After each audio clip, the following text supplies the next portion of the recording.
హైదరాబాద్ వేదికగా ప్రధాని నరేంద్ర మోదీ ఎన్నికల శంఖారావాన్ని పూరించబోతున్నారు. ఏ క్షణమైనా ఎన్నికల నగారా మోగనుందనే సంకేతాలతో ఈ పర్యటన ఆసక్తి రేపుతుంది.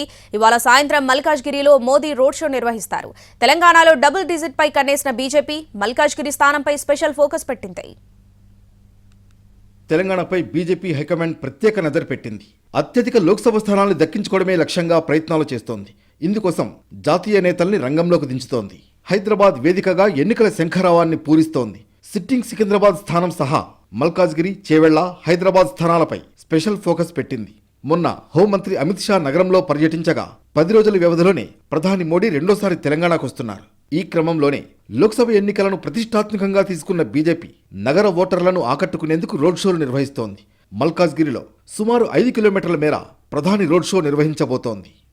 ఇవాళ సాయంత్రం 4 గంటల 55 నిమిషాలకు బేగంపేట విమానాశ్రయానికి మోడీ చేరుకుంటారు. 5 గంటల 15 నిమిషాల నుంచి 6 గంటల 15 నిమిషాల వరకు మల్కాజ్గిరి లోక్సభ నియోజకవర్గ పరిధిలో చేపట్టే రోడ్ షోలో పాల్గొంటారు.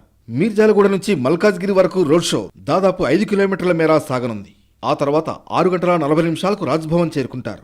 రాత్రికి మోడీ అక్కడే బస చేస్తారు. 16న ఉదయం 10 గంటల 45 నిమిషాలకు రాజ్భవన్ నుంచి బేగంపేట విమానాశ్రయం చేరుకుంటారు. అక్కడి నుంచి నాగర్ కర్నూలు వెళ్తారు. 11 గంటల 45 నిమిషాల నుంచి 12 గంటల 45 నిమిషాల వరకు నాగర్ కర్నూల్లో మోడీ బహిరంగ సభ జరుగుతుంది. 1 గంటకు నాగర్ కర్నూలు నుంచి గుల్బర్గా వెళతారు మోడీ. మోడీ హైదరాబాద్ పర్యటన నేపథ్యంలో పోలీసులు పలు ఆంక్షలు విధించారు. మీర్జాలగూడ నుంచి మల్కాజ్గిరి క్రాస్ రోడ్ వరకు సుమారు 5 కిలోమీటర్ల మేర పారాగ్లైడర్లు, రిమోట్ కంట్రోల్ డ్రోన్లు, రిమోట్ కంట్రోల్ మైక్రో లైట్ ఎయిర్ క్రాఫ్ట్లను ఎగరవేయడానికి అనుమతి లేదని ఆదేశించారు. నిబంధనలు ఉల్లంఘించిన వారిపై చర్యలు తీసుకుంటామని హెచ్చరించారు.